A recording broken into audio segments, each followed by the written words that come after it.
Ou a gravação. Então vamos lá, pessoal. Nós estávamos falando aí dos indicadores, né? Vocês mencionaram vários aqui que poderiam adotar de vocês. E eu queria compartilhar, então, algumas ideias.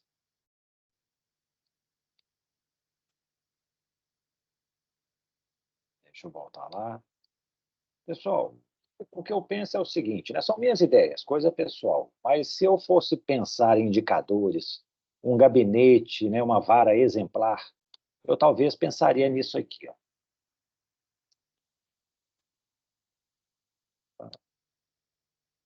Eu acho que a gente tem que ter um indicador de satisfação do usuário. Como é que está sendo o atendimento desse usuário? A gente não pode esquecer, né, pessoal? Nós prestamos um serviço para outra. O judiciário, o judiciário brasileiro acho que está correndo esse risco de se tornar um fim em si mesmo. Mas acaba que, em tese, ele deveria ser um serviço para prestar para a população. Então, assim, como medir isso? É uma outra história. Mas pesquisas de satisfação, né, entrevistas, surveys, tudo isso para verificar em que ponto a gente poderia melhorar esse atendimento. Outro indicador que eu acho importante, o índice de atendimento à demanda. O que é isso? Entraram 100 processos no ano, eu consegui baixar 100 processos. Então, assim, eu estou no 0 a 0. Aqui o processo não fica parado aqui na minha unidade. Ou seja, eu dou conta do recado. Eu acho que é um indicador muito importante. A questão do acervo, que está atrelada a isso, né? Se está entrando e eu estou tirando o mesmo tanto, o acervo, ou ele vai ficar igual. Se eu consigo tirar mais do que já existe, o acervo vai cair. Então, se eu estou vendo que uma unidade, o acervo está caindo, como vários de vocês mencionaram aí, eu acho que isso aí é um ótimo indicador que tem que ser acompanhado. Esse case backlog, o que isso significa, pessoal? A gente está falando muito em meta 2, né? Vamos julgar os processos mais antigos. Hoje nós temos que julgar os processos que ingressaram no judiciário até 2020. Na Justiça Estadual tem uma meta que tem que julgar os processos de conhecimento que ainda tramitam desde 2014, ou seja, dos últimos 10 anos. Então, assim, tem muita coisa antiga. Esse case backlog, o que significa? Significa o seguinte, pegarmos aquilo que é antigo e reduzir ele a um percentual mínimo do nosso acervo. Então, imaginem vocês, eu tenho ações de improbidade no acervo, 100 ações de improbidade. Eu julgo uma ação de improbidade em 2 anos, é o prazo médio que eu quero concluir. Todas as ações de improbidade que tramitam há mais de 2 anos fazem parte desse backlog, ou seja, do meu acervo de antigos. E esse acervo de antigos ele tem que, na verdade, ser 0, ou então ser muito próximo de 0. Por quê? Para eu ter processos novos, para ter processos crocantes. Isso eu acho que é um bom indicador para a saúde de uma vara. O custo por processo, pessoal. A gente não pensa muito nisso, né? Custo por processo é a presidência do tribunal que vai pensar, é a presidência do CNJ. Mas aqui, nós não conseguimos prestar um serviço um pouco mais em conta, né? Um serviço mais barato, ou seja, ser mais eficientes, produzir mais com menos. Se a gente sabe o preço de um processo, a gente talvez pode adotar medidas para reduzir esse valor. Imagina, eu pago muito valores para peritos médicos em ações previdenciárias. Aí eu consegui firmar um convênio com uma universidade para não cobrar esse valor de perícia, só que coisa boa. O custo do processo reduziu. Ou seja, o juiz estaria assim, imbuído de tentar reduzir o custo do judiciário, que no Brasil ele é bastante expressivo. Esse on-time case process, o que ele estabelece? Eu não quis traduzir, pessoal, porque eu não tenho uma tradução muito correta. Mas, por exemplo, a gente preocupa, talvez, com tempos de tramitação processual. Aliás, tem gente que nem se preocupa com isso. Lá na Infam, por exemplo, né, no mestrado do qual eu faço parte, eu peço aos juízes federais e estaduais, falo assim, traga para mim na próxima semana os 3 tempos médios de 3 classes, o tempo médio de 3 classes processuais da sua unidade. Pode ser um mandado de segurança, uma ação penal, improbidade administrativa. Qual que é o tempo médio que você gasta para julgar? A maioria não tem nem ideia. E eles, às vezes, não têm nem elementos para conseguir calcular isso. E, por vezes, eles precisam... o próprio tribunal não tem um sistema de BI que vai fornecer essas informações. Então, assim, o juiz não sabe quanto tempo dura um processo. E eu acho isso aí uma informação elementar. o juiz ter a mínima ideia, os servidores, a equipe, de quanto tempo o mandado de segurança tramita naquela unidade, quanto tempo que uma ação previdenciária demora para ser julgada. Só que esse indicador não é só definir o tempo de processual, é você tentar estabelecer prazos máximos de julgamento e verificar qual que é o percentual daqueles processos, daquela classe, que observa o tempo máximo. Então, eu vou ter, talvez, percentis. 90% dos mandados de segurança são definidos, são julgados dentro desse prazo máximo que eu estabeleci, 6 meses. 10% ultrapassam 6 meses. E aí eu vou ter um indicador para quê? Além de estabelecer um tempo de duração médio, assim, que eu acho ideal, ou que é possível, eu tentar controlar para que o maior número de ações alcance esse tempo médio. E, por fim, eu acho que a questão é um indicador de perda de audiência. Fazer audiência é trabalhoso, tem uma preparação para isso, e toda vez que a gente perde audiência, tem que redesignar, tem que cancelar, remarcar, a gente está tendo retrabalho. Então, quanto menos a gente redesignar e perder uma audiência, acho que mais eficiente a unidade vai ser. Então, assim, eu penso que talvez outros indicadores podem haver, mas é que esses indicadores acho que mostrariam para mim, sabe, de uma forma muito boa, como uma unidade judiciária está se comportando. Ou seja, pessoas satisfeitas, julgando, baixando o processo na mesma quantidade que entra, o acervo só caindo mês a mês, pouquíssimos processos remanescentes daqueles antigos, né, que ultrapassam o prazo máximo que eu estabeleci, conseguindo reduzir também ano a ano o custo de cada processo, seguindo aí, sei lá, mais de 90% dos casos, obtendo a solução num prazo médio e sem perder muita audiência. Sei lá, 5% das audiências, acho que é um nível 10%, não sei se é muito já, mas 5% seria um número talvez ideal para audiências perdidas. Mais do que isso, já seria aí meio disfuncional. Estou vendo aqui que a Estrela está falando, né? O Conselho de Justiça Federal trouxe tempo médio dos processos sempre na inspeção que teve esse mesmo TRF1. Pessoal, eu falo assim, a informação, a gente não precisa de muita informação, mas se a gente tiver talvez as informações certas, nós vamos conseguir gerir melhor a nossa unidade.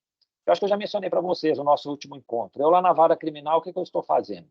Eu estabeleci prazo máximo de duração dos processos. 3 meses, 6 meses, 12 meses. E agora eu estou tentando controlar, o problema é esse, o meu controle está sendo manual. Eu não estou, não tem um sistema que permite fazer isso, para ver se eu estou conseguindo cumprir isso. Esses processos mais simples de 3 meses, eu estou efetivamente alcançando o resultado? Quantos por cento? Porque tão logo eu recebo a denúncia, eu já classifico. Processo de 3 meses, processo de 6 meses, para poder verificar. E isso, pessoal, se eu conseguir fazer com mais de 90% dos casos, por exemplo, melhora a minha vida em muitos aspectos. Eu, por exemplo, eu não preciso me preocupar com prescrição. Prescrição vai ser algo que vai desaparecer da minha unidade, se eu estiver, né, lidando com os processos com essa celeridade, né? As audiências, provavelmente eu tenho que ter um número de audiências realizado em grande quantidade e eu não posso ter muita perda, porque se eu tiver muita perda, um processo de 3 meses que eu cancelo uma audiência, provavelmente eu vou estourar o prazo que eu estabeleci para mim. Então, assim, a gente precisa ter uma ideia assim, de onde nós queremos chegar, para poder ter o quê? Saber quais são os passos, medir esses passos para ver se a gente está no rumo correto. Eu acho que basicamente é isso que nós fazemos. E eu estou falando tanto de indicadores, né? Indicadores. A gente mede tanto assim para depois, ao final, estabelecer metas. Meta, eu acho que é a última coisa que nós temos que nos preocupar. Então, por exemplo, né, uma vez eu estava dando um curso lá no TRT de Brasília, né, o TRT 10. E aí um juiz que foi assistente do Gilmar Mendes, ele chegou e falou assim, na época que o Gilmar Mendes presidiu o CNJ, ele que estabeleceu essas metas do judiciário. E ele chegou e falou assim, bota as metas aí. E botou essas metas, que são básicas, né? Julga o mais antigo, julga o que entra no ano. Mas, assim, para um judiciário que não tinha muito norte, as metas foram muito bem-vindas. Mas muita gente no início penou bastante, e ainda talvez hoje pene, né, em cumpri-las, porque assim, não tinha dado os subsídios para cumprir. Porque, no fundo, o que tem que acontecer? Nós temos que ter o nosso modelo de gestão de trabalho, então nós vamos ter uma estratégia de atuação, nós vamos ter lá a equipe repartida, dividida, bem estruturada, cada um fazendo uma coisa.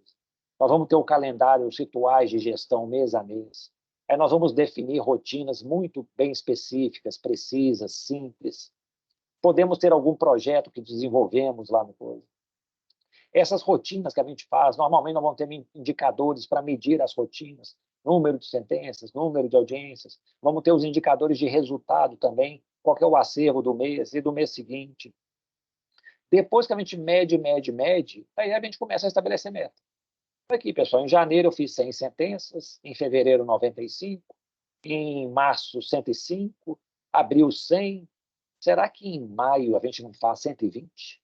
É um passo a mais. Nós nunca fizemos isso, mas vamos botar esse desafio? Isso é uma meta. Mas para eu estabelecer uma meta, eu preciso medir antes, né? Ter indicadores que permitam, né, eu orientar minha ação. Meta, né, tem que ser uma meta smart, também acho que eu já mencionei isso aqui. É a meta esperta, né? É uma meta específica, mensurável, atingível, relevante e temporal. Basicamente, a meta tem que ter um tempo e uma quantidade. Vou reduzir o acervo de 5.000 para 4.500 até dezembro. Pronto, eu tenho um prazo e eu tenho uma quantidade. É importante também que, tipo assim, seja relevante. Eu tenho a meta de ficar 10 horas trabalhando todo dia. Ok, mas se você trabalhar 8 horas e produzir o dobro, não é melhor? Não? A meta ela tem que ser atingível. Eu já vi situações assim de equipes desanimadas, elas já estavam derrotadas, porque elas mês a mês estavam estabelecendo metas irreais que elas não alcançavam. E aí elas começaram a ter uma baixa estima muito grande, porque não conseguiam alcançar a meta. Meta tem que ser atingível para poder correr atrás. Se eu chegar e falar assim, até o fim do ano eu quero zerar meu acervo, eu não vou conseguir, não tenho a mínima condição. Então isso é uma meta irreal, não é atingível. E quanto mais específica, melhor, né? Aquela coisa do dado e do tempo. Metas nós temos do CNJ, né? De acompanhamento contínuo. Acompanhamento contínuo é a meta de julgar mais do que entra. Então, só no dia 31 de dezembro que eu vou saber se eu julguei durante um ano mais do que entrou. Tem a meta de esgotamento, é a meta 2. Eu tenho que julgar os metas 2. Tem 10 processos. Se hoje, abril, eu julguei os 10 processos, pronto, esgotou minha meta, eu já cumpri. Tem meta de base de cálculo variável, é o mesmo exemplo, meta 1, né? Vai variando a base de cálculo ao longo do tempo. Tem a meta de base de cálculo fixa, a meta 4. A meta 4 está lá, você tem que julgar as ações de improbidade, ações de corrupção contra a administração pública, mais antigas. E aí eu tenho uma base de cálculo fixa, que são aquelas ações selecionadas. E aí as metas, acho que não precisa falar, né, pessoal? Mas só para mostrar, elas são o básico do básico. Né? Julgar mais do que entra, julgar velharia, fazer conciliação, priorizar ações importantes, né? Tudo isso, reduzir taxa de congestionamento e por aí afora.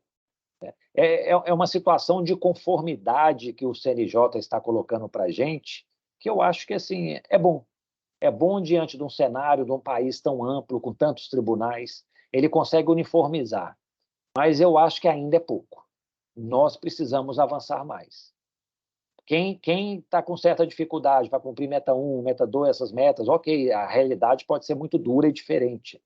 Mas, assim, a gente acho que já tem que tentar já cumprir essas metas e pensar em outras, né? Pensar em metas mais específicas que vão realmente trazer mais qualidade ao nosso trabalho. Pessoal, para concluir esse tema de indicadores e metas, eu gostaria que vocês respondessem esse questionário aqui. Acabei de colocar no chat. Veja se vocês conseguem acessá-lo para poder responder. É um indicador. Eu depois até queria que vocês respondessem e me falassem esse indicador mediu o quê?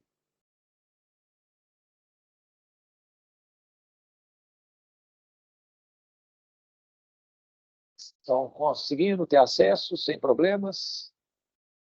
Qualquer coisa, me falem aqui.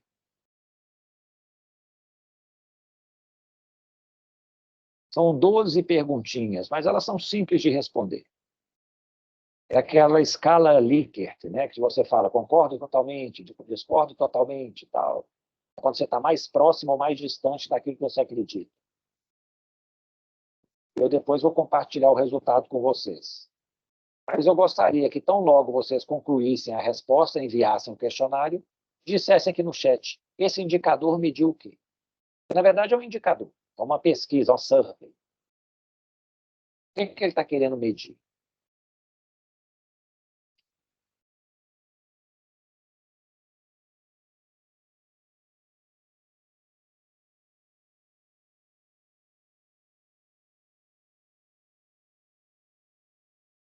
Já recebemos aí a primeira resposta.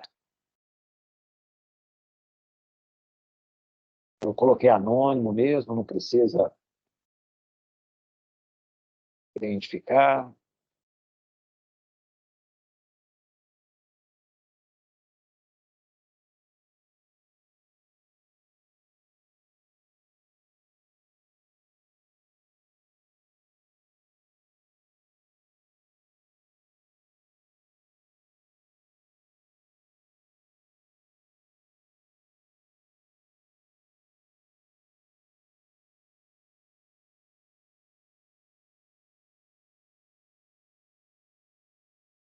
O Valdemar já respondeu aqui, ó, médio ambiente de trabalho, clima, satisfação do respondente com o clima. Boa.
Felipe, é isso mesmo. Se você puder, eu coloquei o link aqui. Ah, tá. Satisfação do servidor. O Felipe me mencionou aqui. Ah, não, foi a Eliana. O Felipe está no questionário. Está aí o link disponível. Se quiser, coloco de novo aqui. Ó, Caio, percepção, satisfação profissional.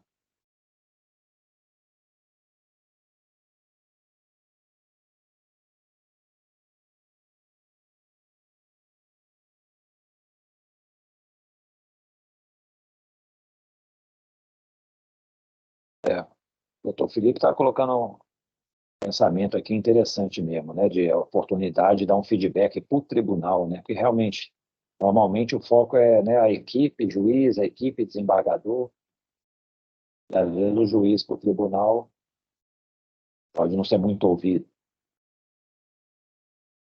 Diego aqui, felicidade do servidor que é medida.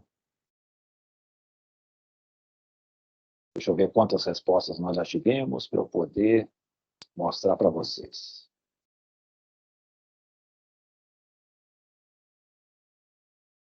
69 respostas,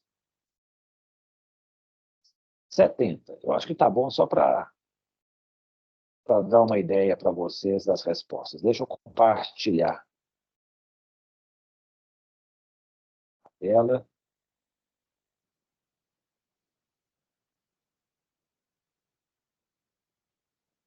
Conseguem ver as respostas, pessoal?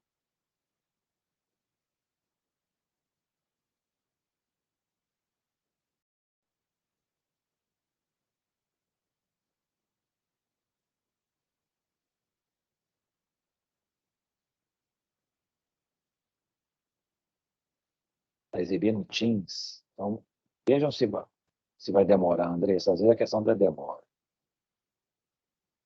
Mais 10 segundinhos aí. Se não mudar, me avisem. Agora sim, está aparecendo. Pronto. Então tá. Pessoal, aqui são perguntas, né? Sou informado sobre o que acontece ao meu redor, no meu emprego? 28% concorda totalmente, mas a maioria em parte. Tenho recursos bons para trabalhar? A maioria, 52%, concorda em parte, falta alguma coisinha, mas tem 40% que... É bom ver que tem um pouco azul, né, Azul? O azul é o discordo totalmente, ou seja, a situação tá ruim. Sou capaz de dar o meu melhor todos os dias.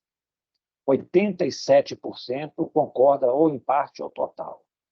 A comunicação é boa dentro da minha equipe. Para 80%, sim, parcial ou totalmente. Acaba que o parcial está ganhando mais, né? Não está ainda 100%. Fui reconhecido ou elogiado no último mês? A maioria foi. Quase 4 em cada 10. Tem aí 15% que diz que não. Alguém no trabalho se importa comigo como pessoa? Mais da metade concorda totalmente. Coisa boa ouvir isso. Tenho oportunidade para expressar minha opinião. Aí. 6 em cada 10. Ótimo. E aí, mais de 90% concorda. Sou encorajado a tentar novas formas de fazer as coisas, né? Permite-se essa inovação, você tem liberdade de agir. Quase aí 85% sim. Entendo a relação entre o que eu faço e a missão, o objetivo do judiciário. Que bom, né? Tem propósito. As pessoas aí, 8 em cada 10, têm um propósito certo sobre o que fazer. Sente-se valorizado? Metade diz que sim, totalmente, 40% parcialmente. Gosto de trabalhar. Que bom, né, pessoal? Eu acho o seguinte, imagina se você não gostar de trabalhar. Tem um discórdia totalmente aí, mas é gosto não se discute, né? Tem duas pessoas que não gostam. E às vezes é bom mesmo, tá fazendo o trabalho é um meio de para outras finalidades, né? Mas quando você tem esse propósito, né, de trabalhar, de gostar do que faz, e ainda você é pago para isso, né, eu acho isso uma coisa muito boa. Tenho orgulho de trabalhar no judiciário? 3/4 praticamente diz que sim, totalmente, né? 24%, um quarto não. Pessoal, essas são as respostas que vocês deram, né? E sabe o que é isso? Isso aí é um indicador que é utilizado naquele negócio, aquilo que eu mostrei no início, né? O Consórcio Internacional para a Excelência das Cortes. Eles chamam esse indicador, na verdade, é uma pesquisa muito mais ampla. Eu reduzi bastante essa pesquisa. Mas é uma pesquisa sobre engajamento. O que é o engajamento? Engajamento é a capacidade que a pessoa tem, a disposição, né, de se entregar de coração e mente ao trabalho. Ou seja, ela está lá, gosta daquilo, ela se empenha, ela sente prazer e satisfação naquilo que faz, ela dá o melhor de si. E uma coisa que eu vejo é o seguinte, é um indicador subjetivo. Né? Nós não temos, talvez, como medir engajamento com base assim, em dados numéricos, talvez. Então, vai ter que fazer perguntas às pessoas. E as respostas delas são muito importantes. E por que eu trouxe isso aí ao final, esse indicador de engajamento? Porque, pessoal, no fundo, o que vai nos restar daqui a algum tempo é realmente cuidar das pessoas. Sabe? Assim, vai ser uma das coisas mais importantes que teremos na justiça. Eu fico pensando por qual razão. Porque, assim, nós temos aí já inteligência artificial, né, a tecnologia nos ajudando. Daqui a pouco haverá um sistema processual que vai ditar para o juiz o que ele tem que fazer para gerir uma vara. Aqui, ó, hoje você tem que fazer os 10 processos desses que estão nesse localizador. Amanhã você tem que fazer isso, tal, tal. Vai gerenciar a vara para o juiz. Isso aí não está longe de acontecer. Mas aí o que vai acontecer? Ainda vai precisar de pessoas para auxiliar o magistrado, a magistrada a fazer essa tarefa. Então, o magistrado brasileiro, cada vez mais, ele vai ter que ser um gestor de equipes. Sobretudo porque, no mundo, acho que o Brasil é um dos países que tem o maior índice de a relação entre equipe de apoio e magistrado-magistrado. Ou seja, tem mais pessoas dando suporte, dando apoio aí. Então, ele tem que ser efetivamente um grande líder, um ótimo gestor. E, sobretudo, gestor de pessoas, para motivar essas pessoas, engajá-las, orientá-las, porque muita coisa o computador depois vai assumir, em termos de gestão de processos e gestão de rotinas. E lembrem-se disso, então, né? Eu acho que o nosso maior tesouro realmente são as pessoas que compõem nossa equipe. Nós precisamos investir muito nisso. E a gente está falando aqui o tempo todo de indicador de taxa de congestionamento, índice de casos decididos, taxa de processos, ok. Mas aqui, comecem a se preocupar com as pessoas que estão trabalhando com vocês. O doutor Felipe mencionou que é bom se o tribunal, né, tivesse um feedback dos juízes e tal. E acho que talvez a equipe pense a mesma coisa. Eu gostaria de ter esse feedback com o juiz. Quem sabe ser ouvido pelo tribunal, ser ouvido pelo STJ, pelo Supremo, seria importante, né, para que as pessoas, para que os juízes pudessem, né, apresentar seu ponto de vista, contribuir para melhorar a justiça. E da mesma forma, eu acho, ouvir estagiários, ouvir servidores, ouvir a sua equipe com essa mesma finalidade. Eu acho que é uma tarefa essencial. Ok? Deixa eu voltar a compartilhar aqui. Se não tiver comentários, questões, vamos em frente.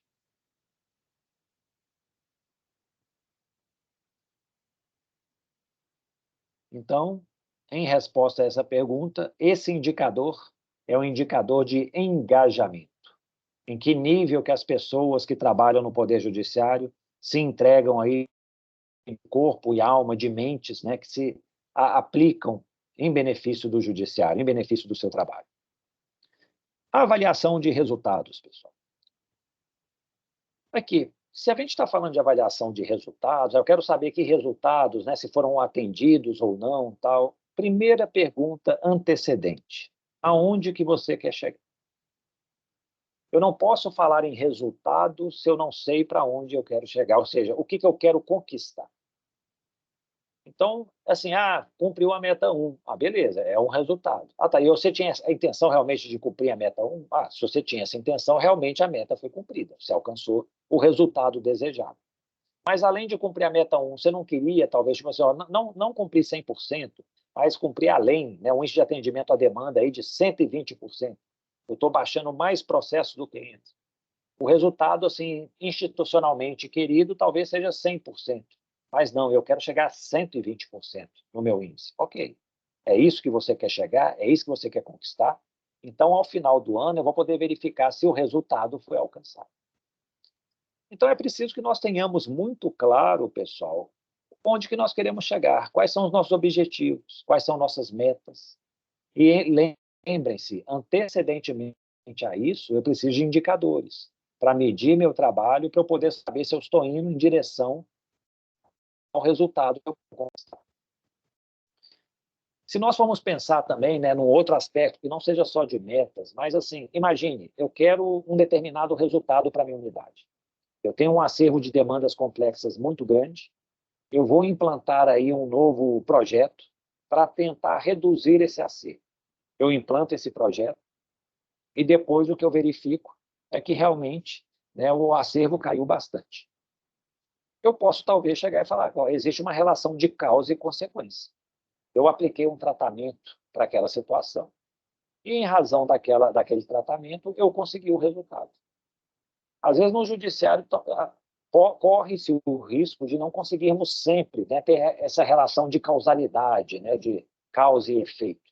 Mas, assim, a gente tem que medir, a gente tem que verificar. Não sei se vocês já viram esse gráfico aqui, ó. Em inglês está escrito aqui, ó, o número de pessoas que se afogou numa piscina e o número de filmes que o Nicolas Cage fez em cada ano. Vejam vocês que segue muito próximo. E aí, será que tem uma relação de causalidade? Quanto mais filmes faz o Nicolas Cage, mais pessoas se afogam? Ou é apenas uma correlação, uma coincidência? Então, esse é um dos problemas também. Como é que eu vou saber que aquela ação que eu fiz aqui na justiça realmente foi o resultado, foi causa daquele resultado alcançado? A gente tem que medir esse resultado, avaliar o resultado. Muitas vezes pode ser uma correlação, pode ser uma coincidência que acontece, como nesse caso aqui. Então, se eu quero começar a avaliar e medir resultados, a gente tem que começar a focar nisso, a pensar nessa possibilidade. Como é que eu consigo estimar valores, quantidades, benefícios em decorrência da atividade judicial? Saibam vocês, né, que sendo uma atividade social, é difícil talvez a gente ter resultados numéricos sempre. Mas às vezes a gente consegue ter outros tipos de resultados, como veremos. Então, pessoal, aqui, uma sugestão. Vocês querem saber que impacto que o trabalho de vocês está gerando na sociedade, está gerando aí na própria equipe, no âmbito do tribunal? Começa a listar as ações, as iniciativas que vocês implementaram até agora, até abril de 2024, de janeiro a abril de 2024. Para cada uma dessas ações, vocês vão ter que pensar nos efeitos. Que efeito que isso aí redundou? Esse efeito gerou consequências, ou seja, ele pode ser desdobrado? Sim, pode ser desdobrado numa consequência que vai beneficiar partes, que vai beneficiar outras pessoas. É possível quantificar esses benefícios? Posso tentar. Pessoal, no fundo, né, a gente, quando está falando de resultado no judiciário, nós estamos muito focados nas metas de CNJ, né, nos indicadores do CNJ. Por isso que eu falo, é uma situação de conformidade social, conformidade profissional que está sendo imposta pelo CNJ. Ok, né, são metas boas, são indicadores bons, né, faz sentido. Mas é que a gente não faz muito mais do que além das metas do CNJ, na nossa atividade. Por exemplo, a vara não tem o gabinete não tem uma atividade social importante, não implantou uma prática aí que está sendo elogiadíssima, que foi replicada em várias localidades. Que resultados que a gente está entregando? Vamos pensar além dos resultados exclusivamente numéricos, né, de metas e de indicadores do CNJ. Então, por exemplo, eu queria trazer, foram duas situações de um curso que nós aplicamos aqui na Justiça Estadual, que assim nós pedimos para as varas começarem a pensar que impacto, que resultado alguma iniciativa que vocês fizeram deu certo. E aí, por exemplo, eles colocaram lá uma iniciativa que foi o sentenciômetro. A equipe foi e colocou um quadro branco lá pendurado na secretaria, e para cada sentença que era dada, eles marcavam lá com um xizinho, com um tracinho. E aí, na época, né, estavam lá com o PJE, com o virtual, outro tipo de processo virtual, tinha os autos físicos, tal. Eles não tinham um sistema único para controlar tudo. E esse sentenciômetro permitiu que eles contabilizassem as sentenças dos vários sistemas que havia. Então, qual que foi a ação? Eles instalaram um quadro, né, um placar, né, no gabinete, lá na secretaria. Qual que foi o efeito de começar a medir isso? A equipe ficou mais envolvida com meta de sentenças. E eu percebi isso, pessoal. Eu fui lá visitá-los, a gente estava lá implantando um modelo de gestão. Era uma coisa assim, parecia coisa até de gente doida, assim, as pessoas vibravam. Elas estavam fazendo uma sentença, tinha uma meta lá, eu acho que era 200 sentenças no mês, eles estavam lá marcando as 197, assim, comemorando, dando pulos. Faltam só 3, faltam só 3. Então, assim, a equipe estabeleceu uma meta e houve um efeito assim primário, né, assim, um efeito básico de envolver mais com as metas. Mas é que esse envolvimento maior gerou desdobramento? Gerou. A equipe estava muito mais engajada, é um desdobramento primário. Esse engajamento gerou algo, sim, um desdobramento secundário. A equipe mais engajada estava mais satisfeita, ela estava com a autoestima mais elevada. Foi possível quantificar algum benefício financeiro em relação a isso? Não. Mas é que aquela medida simples gerou um impacto muito bom na gestão de pessoas da unidade. Outro caso, né? Uma unidade judiciária reclamava do calor que havia na secretaria. E aí se falava assim, ó, quando está fazendo sol aqui, a temperatura interna chega a 40 graus. Nós não podemos colocar ar-condicionado, que a carga do fórum não aguenta. Não dá para colocar mais do que esses 2 ventiladores aqui, porque também a carga não aguenta. E aí a gente olhou aquilo assim, né? Às vezes quem vem de fora tem uma visão que quem está lá no meio não percebe. Né? Aí nós falamos assim, que esses escaninhos aqui que estão tampando as janelas, não dá para mudar a posição deles para poder circular o ar? Eles não, parece que assim, descobriu, colocou o ovo em pé. É uma coisa tão simples. E eles mudaram, né? Fizeram um rearranjo do layout da secretaria. Esse rearranjo foi a ação que eles desenvolveram. Qual que foi o primeiro efeito? Conforto laboral dos servidores. Servidores mais confortáveis, o que acontece? Eles se tornam menos estressados, eles aumentam a capacidade de trabalho. Mas essa capacidade de trabalho aumenta de que forma? Aumenta que eles se tornam mais produtivos. E aí eles tentaram quantificar. Eles fizeram o seguinte aqui, ó, nós somos 6 servidores na secretaria. Vamos considerar que com essa melhora de temperatura, nós começamos a trabalhar 12 minutos adicionais por dia de serviço. Eu confesso que seria até mais, né? Numa jornada aí de 6 a 8 horas, 12 minutos é muito pouco. Mas eles colocaram 12 minutos. São 100 dias no ano de calor. Então, são 1.200 minutos por servidor, que são 20 horas. Multiplicado por 6, 120 horas de trabalho adicional. Aí eles até converteram em pecúnia. Ó, pegamos um salário aqui de um técnico judiciário, 120 horas de trabalho dá X reais. Pessoal, nós não temos o hábito de fazer esses cálculos, né, de começar a pensar nisso.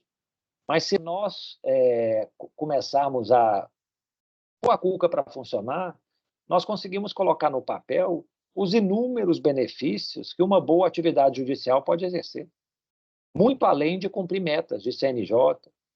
Pensem, por exemplo, vocês pegam aí prestação de serviço à comunidade, né, unidades judiciárias no interior, que seja vara de competência ampla, e aí começa a fazer projetos, distribuir recursos, tal. Isso o benefício social que a justiça traz é muito grande. Às vezes o atendimento do advogado, se institui um sistema automático de atendimento, economiza tempo para a justiça, economiza tempo para o advogado. Então, assim, a gente tem que pensar nisso.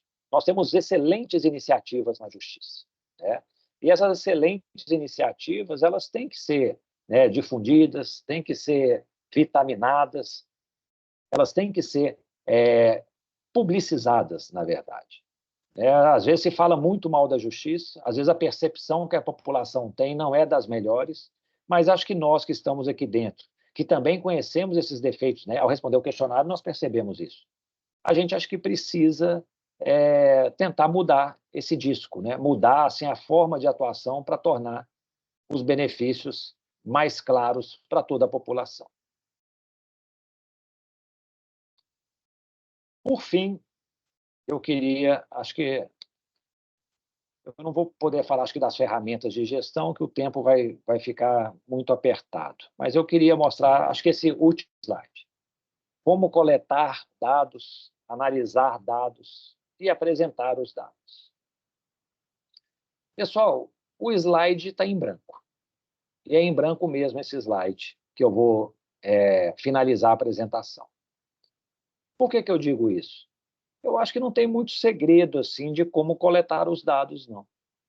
O ideal é que a gente recorra aos dados que o sistema fornece. Eu disse para vocês que o índice de prescrição, né, pode ser algo relevante numa vara criminal. 50% dos processos estão prescrevendo, vamos começar a contabilizar isso. Tal. Às vezes pode dar um trabalho danado para contabilizar isso, porque eu não conheço assim, um tribunal que forneça esse dado, né, já assim, pelo sistema processual.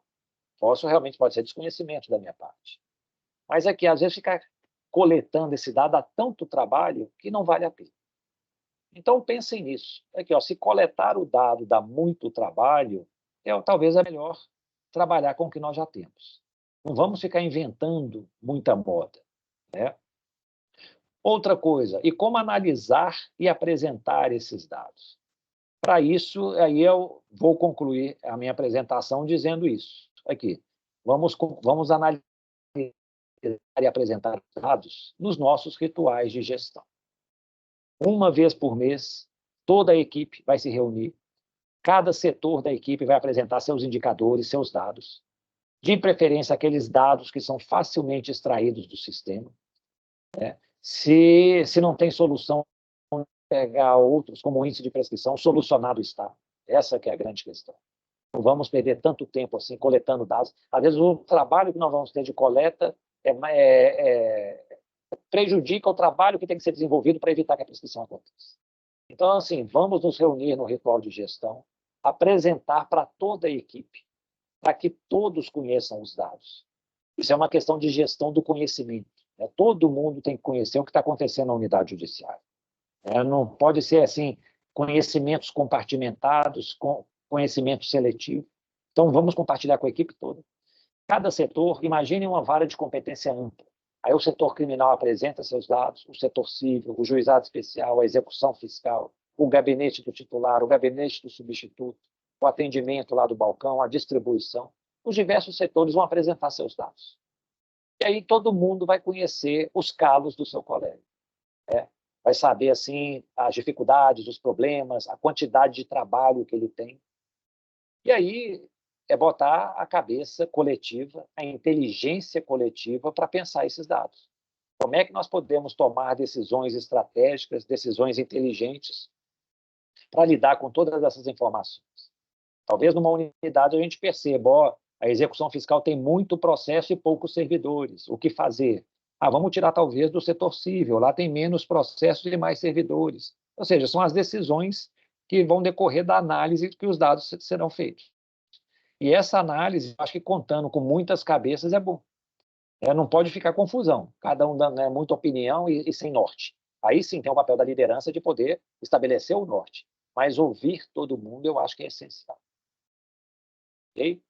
Então, assim, em termos de coletar dados, analisar dados, apresentar dados, é isso. Peguem os dados do sistema. A não ser que seja uma coisa assim imprescindível, vocês vão fazer manualmente isso.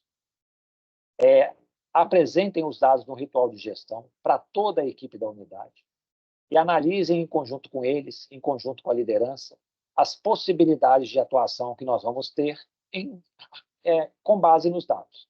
Ou seja, decisões tomadas de forma esclarecida, baseadas não em impressões, baseadas em dados. É isso que é importante. Pessoal, no mais, eu agradeço muitíssimo aí a oportunidade que tive de poder aqui retornar ao Tribunal Regional Federal da Primeira Região. Estou sempre à disposição, contem sempre comigo. Esse assunto aí de indicadores, às vezes é uma coisa muito técnica, um pouco árida, mas o objetivo foi justamente tentar trazer ideias, né, do que a gente pode fazer para medir o nosso trabalho, para poder aprimorar o nosso trabalho, o monitoramento da gestão que a gente faz. E eu espero, né, que, concluindo esse curso, não sei se fechei com chave de ouro, não, mas eu sinto muito honrado, né, de ter feito parte aqui de um seleto grupo de pessoas que vieram aqui, puderam compartilhar, né, conhecimento aqui e experiências, né, nem tanto conhecimento, mais experiências para um público, uma plateia aqui, né, tão distinta, tão interessada, de elevadíssimo nível, né? Então, assim, desejo muito sucesso a todos vocês e contem sempre comigo. Excelente. Doutor Haddad, o senhor não fechou com chave de ouro, o senhor ganhou o prêmio Diamante aqui, o Valdemar disse aqui, fechou com chave de ouro, fechou com chave de ouro. O senhor ganhou aí o prêmio máximo, tá? Que é o que a gente tanto almeja aqui no TRF1, a gente chama de diamante, eu não sei se aí na sexta região é do mesmo jeito, mas é como se fosse o nosso troféu da Champions. Ah, Isso. você, né? Tendo em Você, vista a isso. nossa idade, nós não somos tão distantes. Você é muito jovem, e eu também. Então, estamos com as mentes aí sedentas de juventude e cada vez mais interessados em buscar esse tipo de inovação. Então, eu acho que não tem como a gente se chamar de senhor aqui. Então, Haddad, eu quero te falar o seguinte, que não existe hoje, gostaria de deixar isso bem registrado, não existe hoje a possibilidade de nós fazermos um curso de altos estudos em gestão judicial sem contar com você como o protagonista, como o principal dos nossos formadores, tá? Então, isso eu digo assim, lá na França, quando a gente vai estudar direito constitucional, a gente quer a opinião do Dominique Rousseau, né? E é mérito da Paris 1, da Sorbonne. Na Itália tem o Massimo Luciani, o Romboli em direito constitucional também. Em gestão judicial, de poder judiciário brasileiro, para mim, você tem a mesma envergadura deles em equivalência. Então, não existe a possibilidade de nós ousarmos fazer qualquer atividade desse porte sem convidar você para encerrar, para tocar o desenvolvimento do projeto, para nos enriquecer com suas aulas. Então, foi o formador dos formadores, foi o que teve mais tempo de horas, e ainda bem, porque para a gente é um privilégio ouvir você, Carlos Haddad. Você formou aqui boa parte dos servidores, seja pelo AJA, seja pelos cursos de formação inicial, continuada das escolas.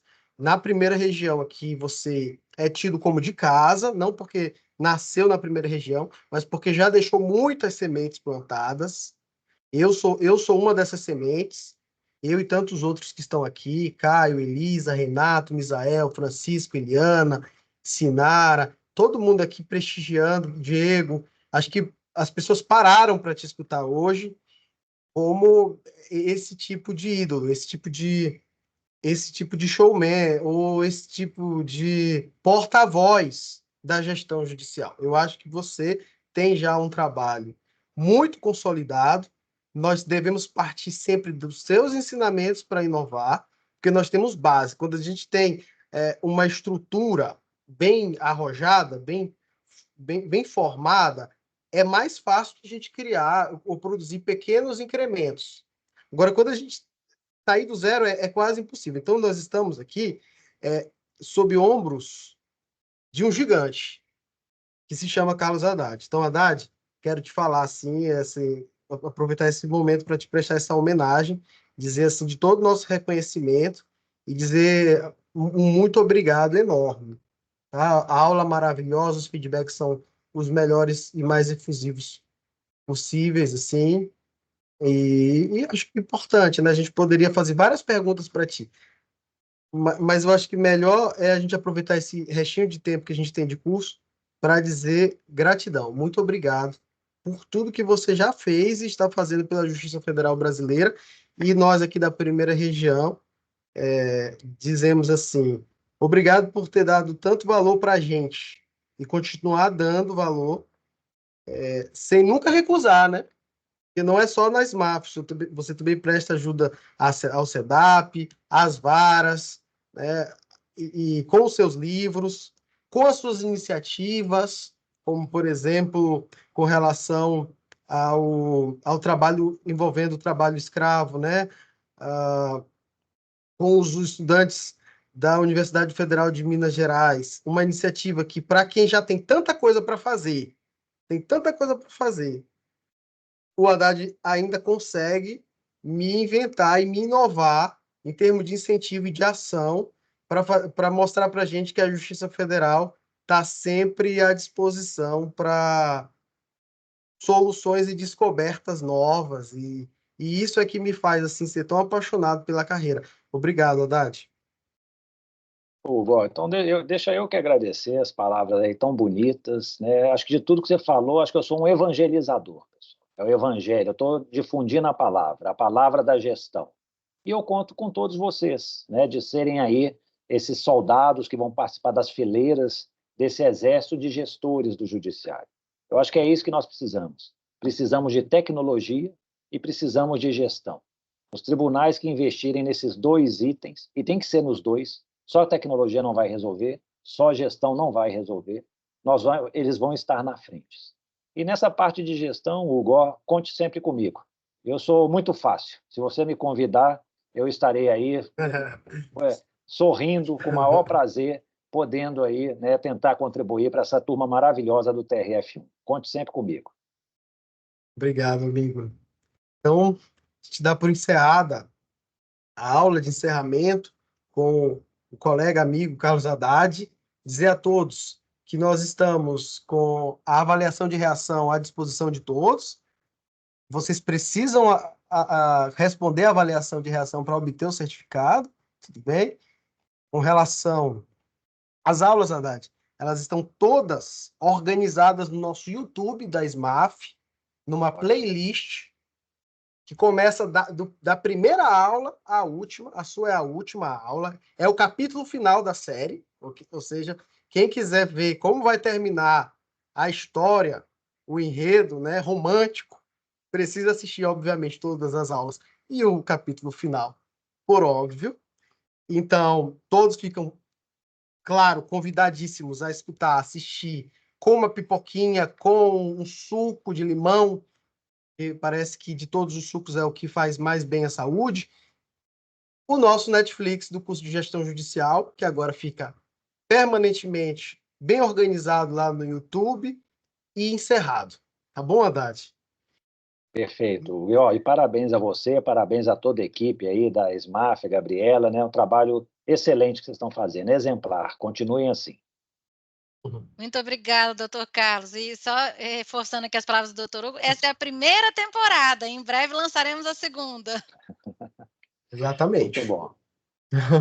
Então tá bom, pessoal. Foi um prazer enorme. Bom almoço e nos encontremos nas próximas atividades. Haddad, fica bem, Um cara. abraço. Você também, Tchau. todos. Muita saúde. Obrigada, muito obrigada, professor. Obrigada a todos. Obrigada, doutor Hugo.